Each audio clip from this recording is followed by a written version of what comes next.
3 levels of forgiveness. How God heals you by what you let go. Forgiveness often begins in moments that look simple from the outside. Someone apologizes.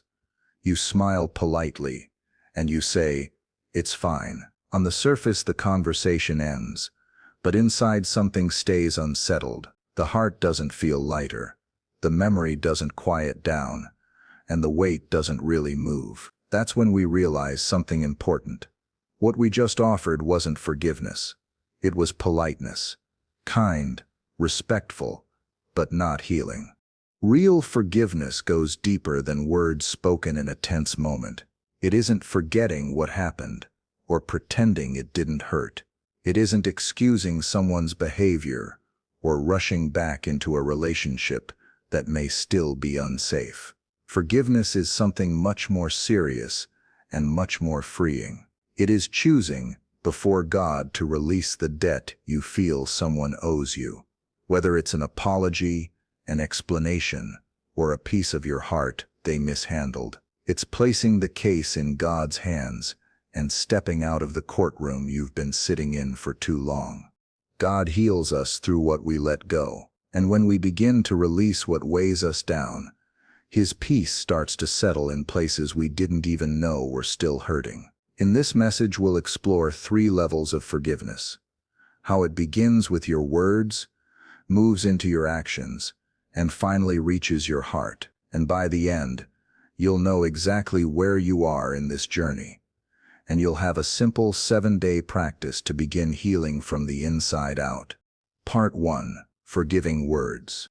Forgiveness often begins in a very small place, in the words you choose to say in the presence of God. Long before your emotions feel different, something shifts when you start to speak differently about what happened. Level 1 of forgiveness is not about feeling better yet. It is about deciding with your mouth to stop carrying a debt that is too heavy for your heart to hold.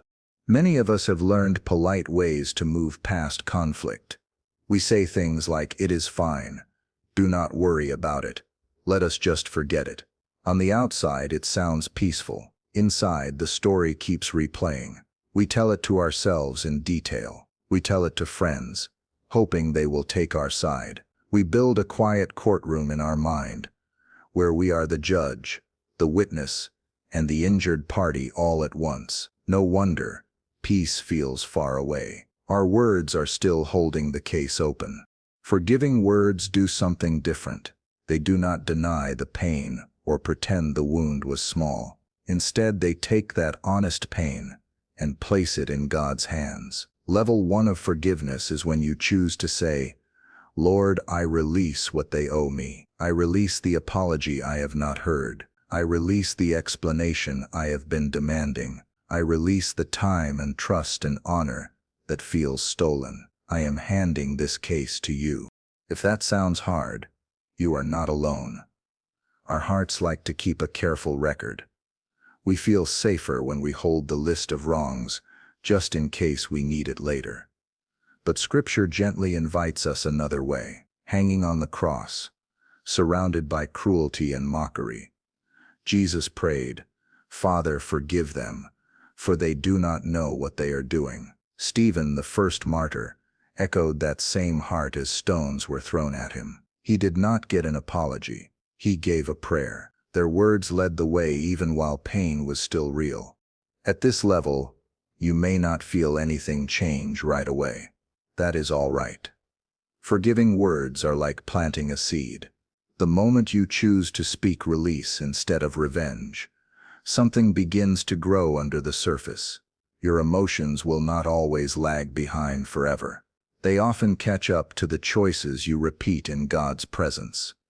There are a few traps to watch for here. One is cheap forgiveness, where you brush everything away by saying it did not hurt. That is not faith. That is denial. God never asks you to lie about what was done. Another trap is confusing forgiveness with reconciliation. Forgiving someone does not mean you must immediately restore the same closeness or ignore wisdom and safety. You can release a debt in your heart while still keeping clear, healthy boundaries in your life. So how do you practice this in a real simple way? One helpful step is what I like to call the debt ledger prayer. Take a quiet moment with God and a piece of paper. Write down the name of the person who hurt you. Under their name, write the specific ways you feel they are in debt to you. Perhaps it is respect, an apology, years of your life, peace of mind. Be honest. God can handle the truth of your feelings. Then, when you are ready, pray out loud. Say, Lord Jesus, you see every line on this page. You know what was done and how it affected me. Today, in your name, I choose to cancel this debt. I hand this account to you. I step down from the judge's seat and trust you with the outcome. After you pray, draw a line across the page and write the date. You are not erasing the memory. You are marking the day you moved the case from your hands into his. You may need to repeat this prayer more than once. That does not mean it failed. It simply means your heart is learning a new language. Every time you choose to say, I release this to God, instead of I will make them pay, forgiveness grows a little stronger inside you. Level 1 is not the end of the journey, but it is a beautiful beginning. It is the moment your words stop building a prison and start opening a door. Part 2. Forgiving actions. There comes a point in the journey of forgiveness when words alone are no longer enough. You have prayed, you have surrendered the debt. You have told God the truth about what happened, but daily life still confronts you with small choices that reveal whether your heart is learning to walk in that release. Forgiving actions are where forgiveness begins to take shape in the way you live, not just in the way you pray. This level is gentle, but it is also honest.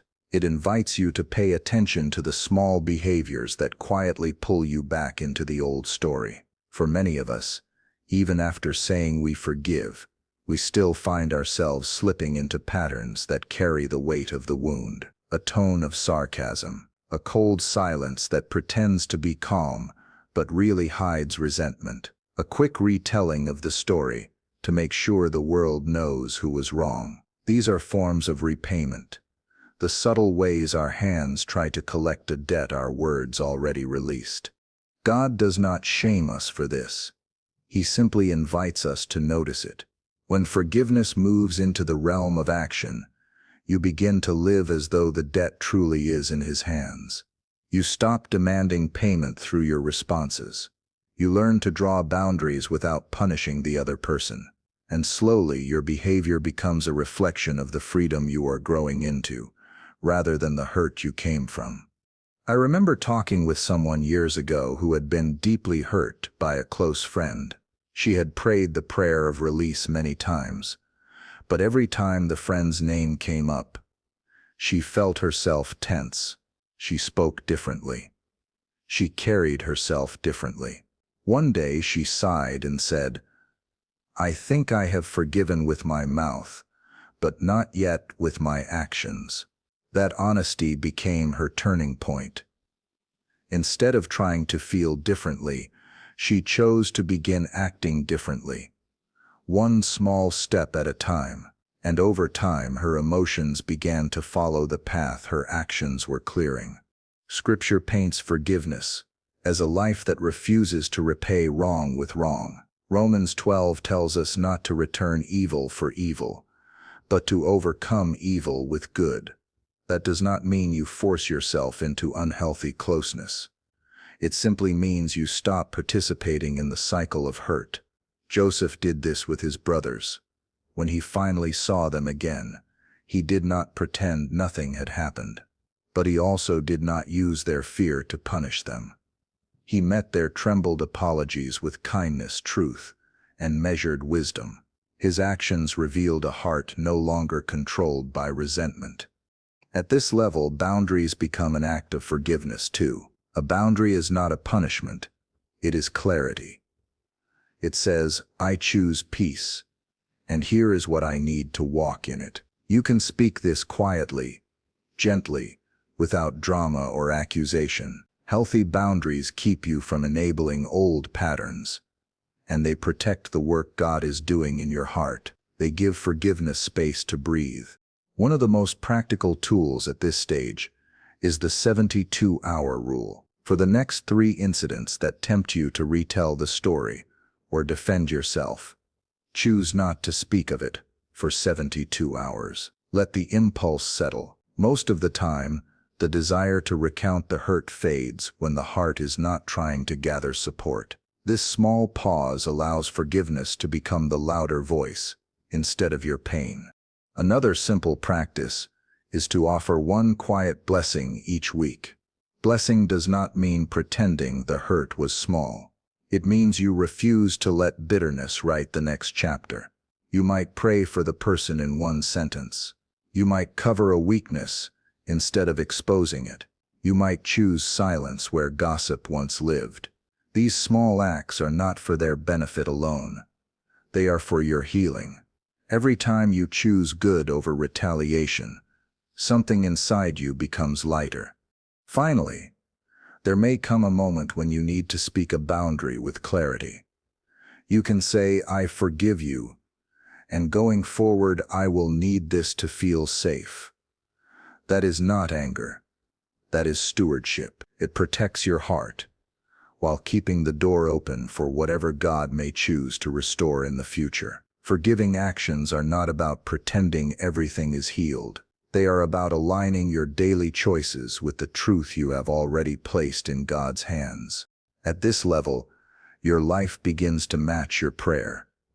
You stop carrying the weight in subtle ways, and your steps grow steadier. Forgiveness becomes less of a moment and more of a direction.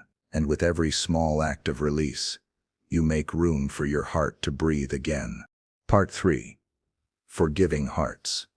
There is a moment in the journey of forgiveness when the work moves deeper than words and actions. It reaches the level of the heart, where memories live, where old stories play without permission, and where emotions sometimes speak louder than truth. This level is quiet, almost hidden. It cannot be rushed. Forgiving hearts do not appear in a single leap. They grow slowly, the way dawn replaces darkness. Not all at once, but steadily, gently, until light fills the room. At this stage, God begins to heal the inner narrative. You know forgiveness has entered the heart when you can remember what happened without feeling the same sharp sting. The memory doesn't vanish.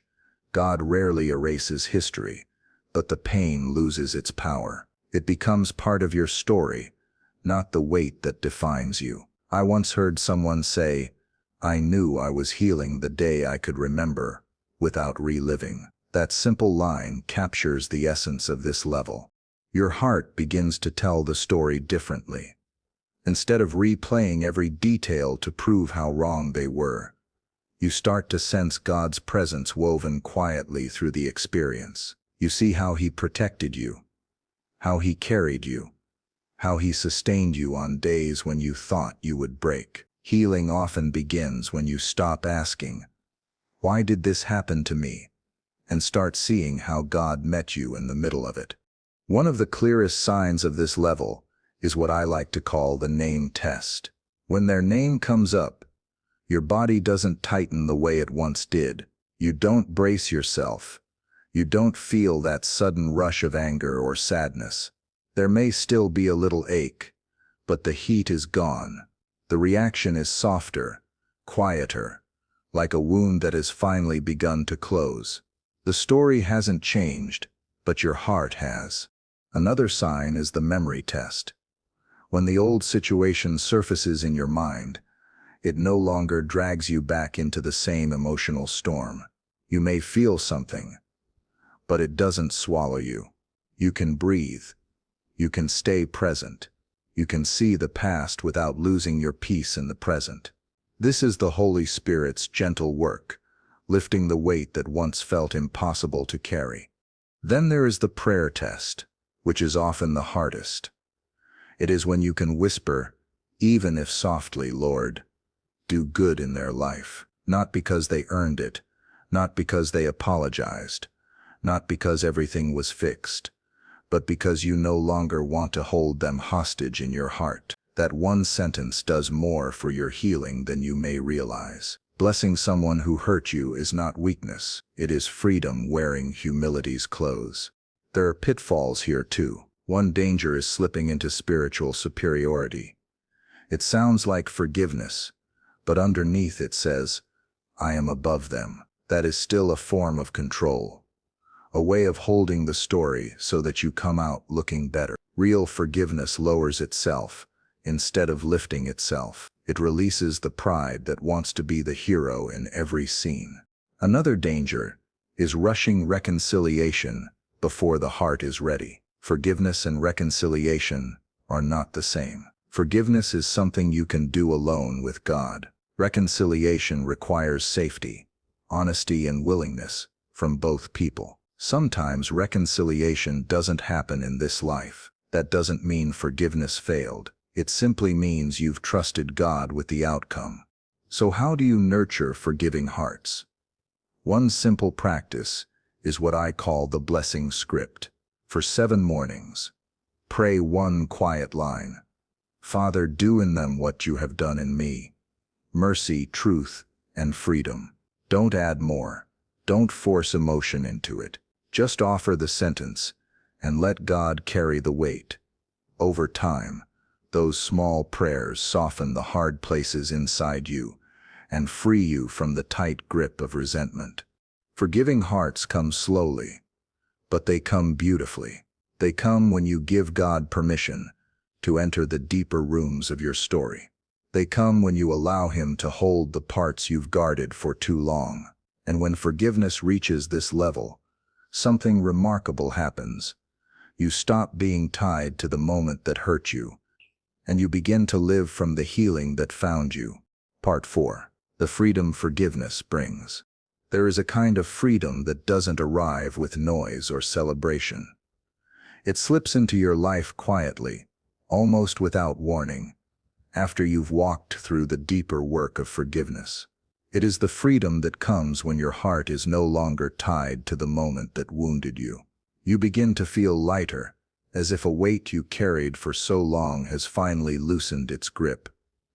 This freedom is one of God's gentlest gifts, and it grows slowly, like breath returning to tired lungs.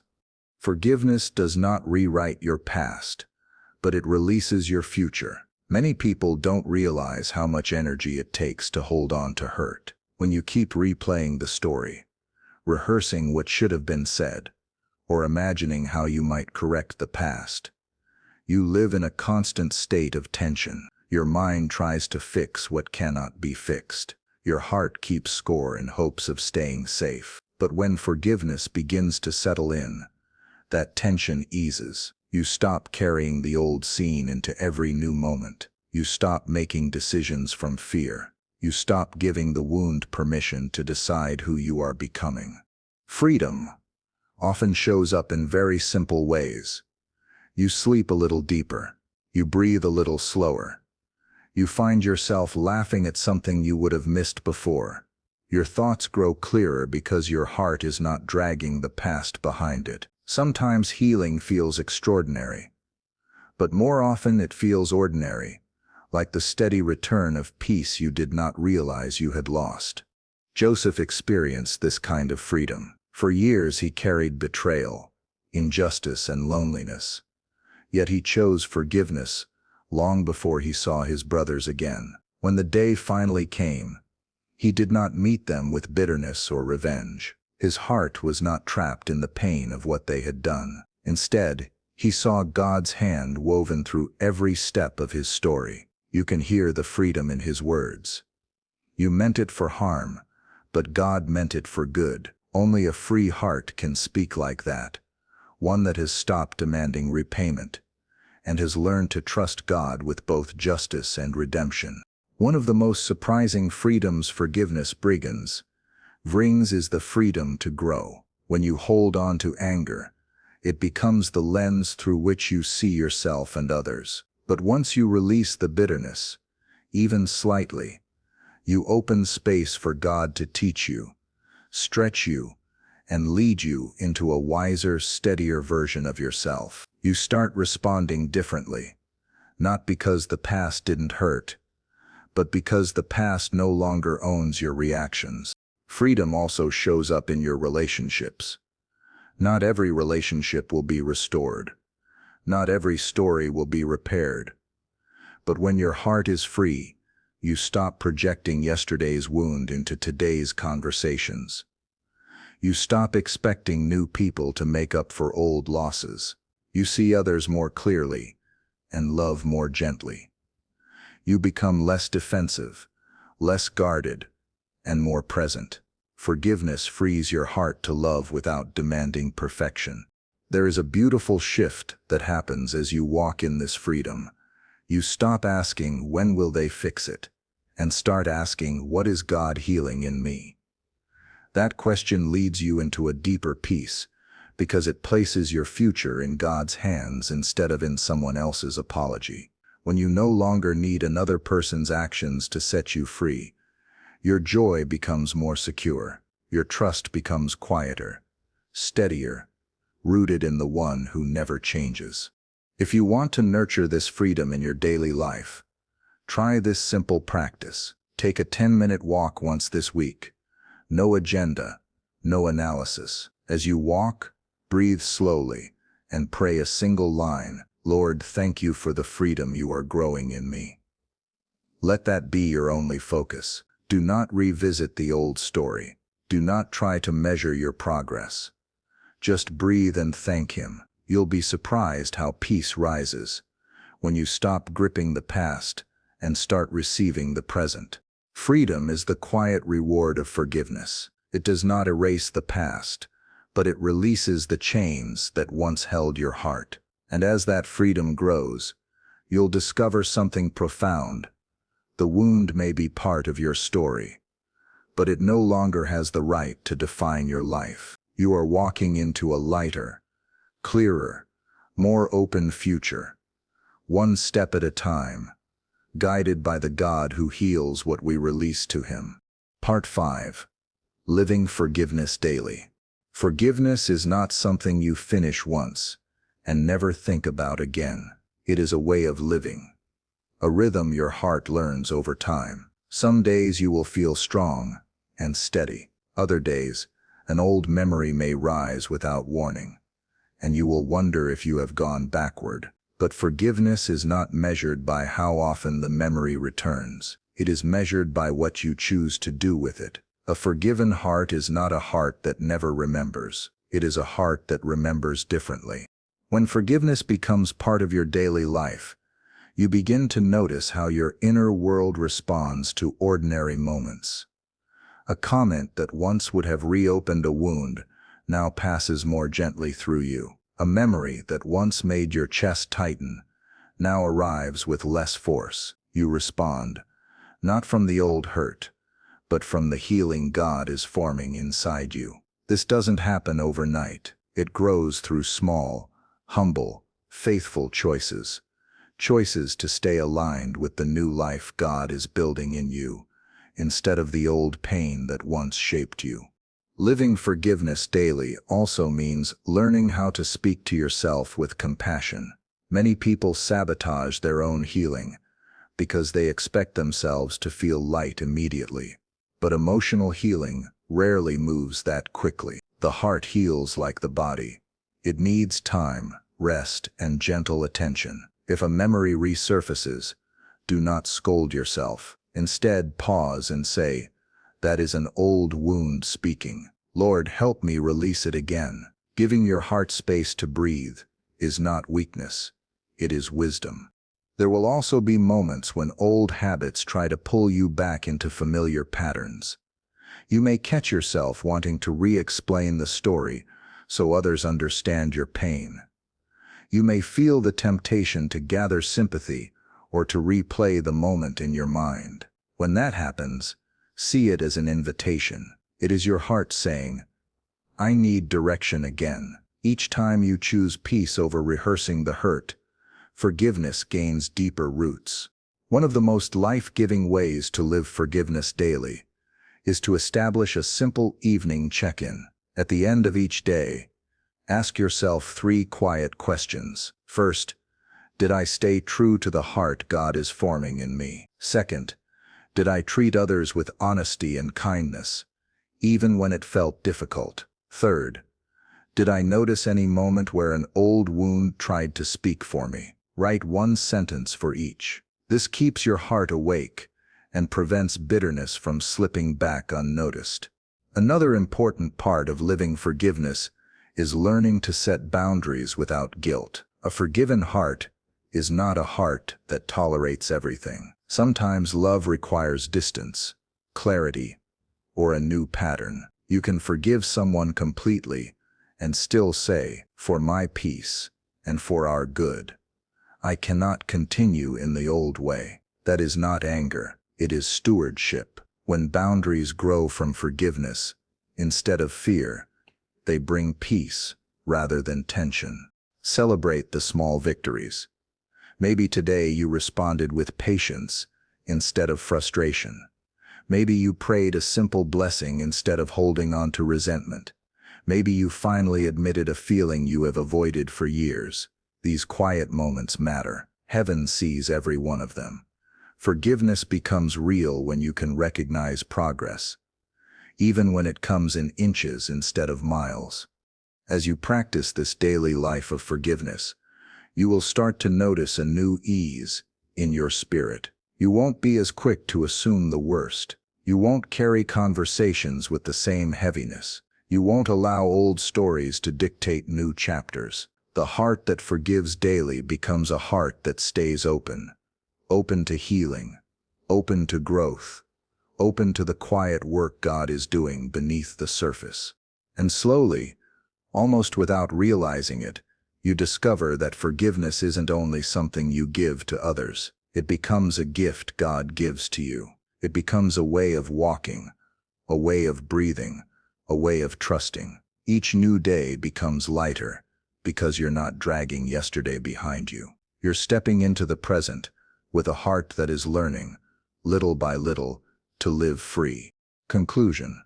Forgiveness is one of the quietest ways God heals a life, and yet it shapes us more deeply than almost anything else. It does not erase the past or deny the hurt, but it loosens the hold those memories once had over your heart. Through this journey, we have walked through the levels of forgiveness. How it begins with the words you speak, grows through the actions you choose, and settles into the deepest places of the heart, where God reshapes the way you remember. And as that healing deepens, it leads to a kind of freedom and daily steadiness that cannot be taken from you. If you have struggled with forgiveness, you are not failing. You are human. And God meets humans gently. He walks with you at your pace, not at the pace of other people's expectations. He knows every detail of the story, every moment that shaped your pain, every tear that fell in private.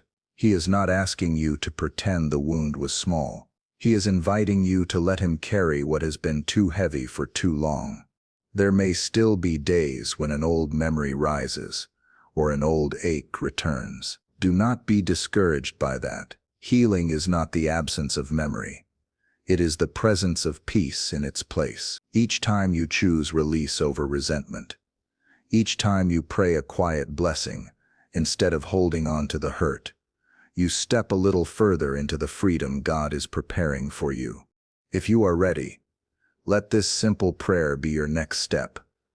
Lord, take the weight I have carried. Heal what I cannot heal on my own. Teach me to forgive the way you have forgiven me, with truth, with mercy, and with grace that flows from your heart into mine. Give me the courage to release the debt and the peace to walk forward without fear. Carry that prayer into your week. Let forgiveness become the rhythm of your days, the quiet strength beneath your decisions, and the gentle light that guides your steps. As you keep walking with God, you will discover that forgiveness is not the end of something. It is the beginning of a new, freer, more open life. A life where your heart is no longer tied to what hurt you, but anchored in the one who heals everything you place in his hands.